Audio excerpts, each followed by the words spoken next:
Hello everyone, thank you for joining this webinar. My name is Thomas Lefebvre. I'm a co-founder of Editor and previously R&D director at Insect. And today I have the pleasure to speak about the importance of vitamins and minerals in mealworm production. I based this presentation on several years of research on the field, and I will give you some scientific and industrial perspectives. As you can see, unfortunately, I cannot be with you today, and I'm very sorry for that, but I would like to warmly thank the organizers for allowing me to record this talk. And if you want to ask me some question or contact me, don't hesitate and please scan the QR code on the screen.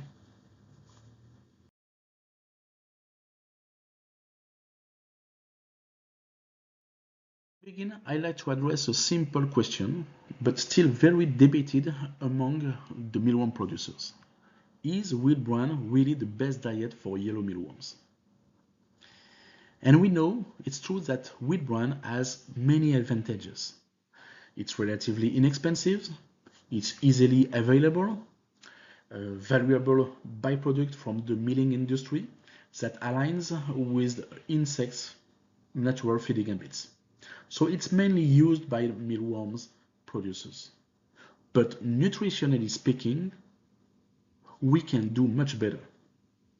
We know that this ingredient lacks energy. The starch was removed to the wheat bran, so starch content is very limited. There is also a limited protein content, much of which is undigested and ends up in fats. And there are also deficiencies in essential amino acids and the topic of today, in vitamins and minerals. And we know that in animal nutrition, we don't use one single ingredient. For all other livestock sectors, like poultry, cattle, pigs, aquaculture, and so on, we use formulated diets supplemented with vitamins and minerals. So why not for insects?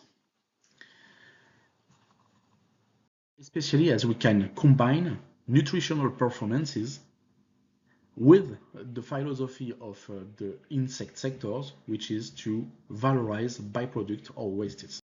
And during my career, my team and I have spent more than 10 years conducting R&D work to close the knowledge gap on the fundamentals of mealworms nutrition.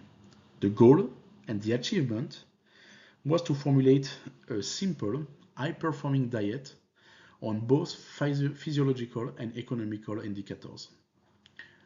So as you can see on the table, compared to wheat bran, our formulated diet is, that's true, slightly more expensive and complex to implement at the beginning because of the preparation and so on. But at the end of the day, it largely outperforms wheat bran on all industrial performance metrics. You can see that on the production capacity through the developmental time, the survival, the biomass production, on the product quality as well, and even on reproductive performances in the adult stage, which benefits from the larval nutrition. And moreover, this diet is cost effective at the end. You can see here the ECR. What is the ECR? Is the FCR times the diet price. And you can see that the final cost production cost due to the nutrition is lower than using wheat bran. If we isolate the only impact of the vitamin and mineral supplementation, we already see here a significant improvement in FCR and biomass production. So that's why we will focus on this aspect today, and we go back to all the steps that led us to develop the vitamin and mineral premix that is now used at farm scale.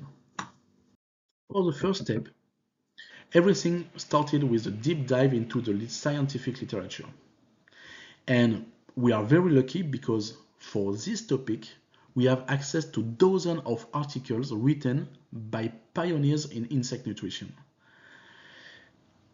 Indeed, after World War II, researchers like Tessier first, then Leclerc and Frankel, and finally Davis, completely revolutionized our understanding of insect nutritional requirements using our species, Tenebrio molitor, as a model species. By that way, they explored a lot of topics, the requirements in macronutrients, the water intakes, the essential amino acids, and most importantly for us today, the requirements in vitamins and minerals. So they paved the way for precision nutrition in these species. But their work have been forgotten for decades, and it's only recently that other researchers have go back on this field and progress in this topic. For example, Simon and collaborators in 2013 conducted insightful research on the changes in mineral composition of mealworms before, during, and after metamorphosis. This work highlights the critical role of certain trace element minerals in this complex process of metamorphosis. Another study from Tamin et al. 2025, a very recent study, isolated the impact of vitamin and mineral premix supplementation on a fully artificial diet. They observed, as you can see in the figure on the left, they observed significant improvement for treatments supplemented with vitamin and minerals. However, we can also note that the premix was based and designed on the composition values in vitamin and minerals of wheat bran, which is, from my point of view, a pity because it doesn't leverage the groundbreaking work of the early pioneers like Frankel and so on.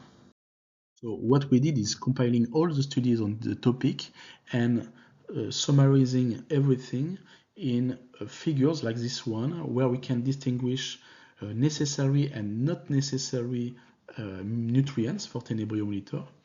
You have, for instance, vitamins A, D, C, E, and K that have no effect on growth, compared to B complex vitamins that are required, like biotin, choline, and so on.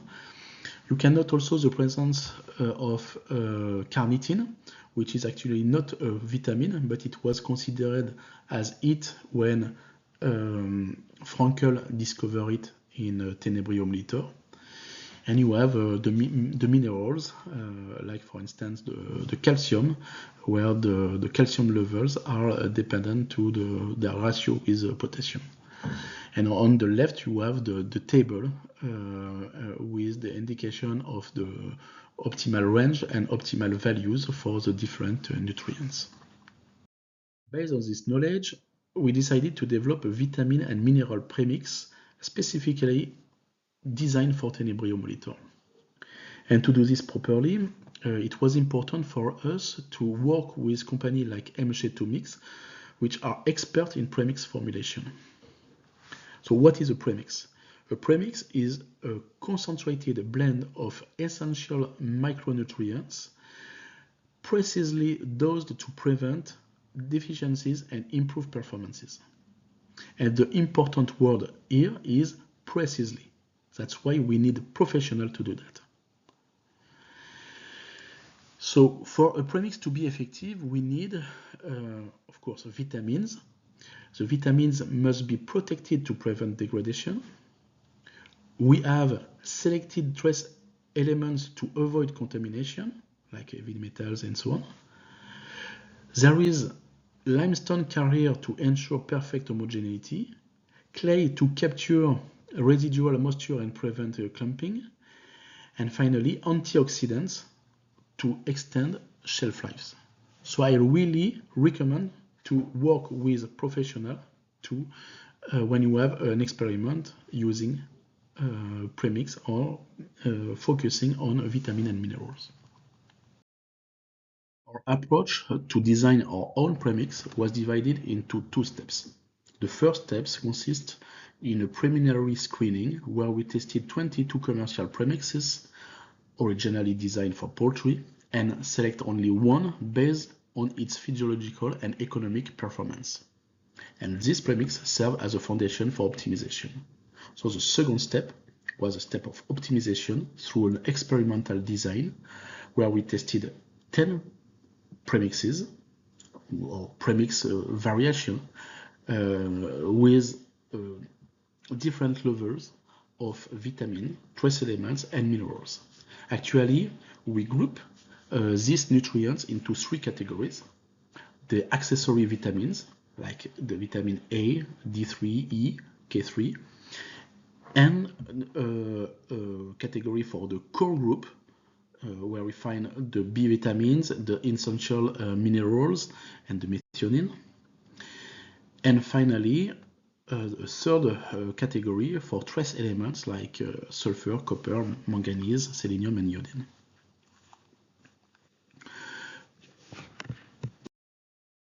Now regarding the results, I won't go through every single treatment result in details.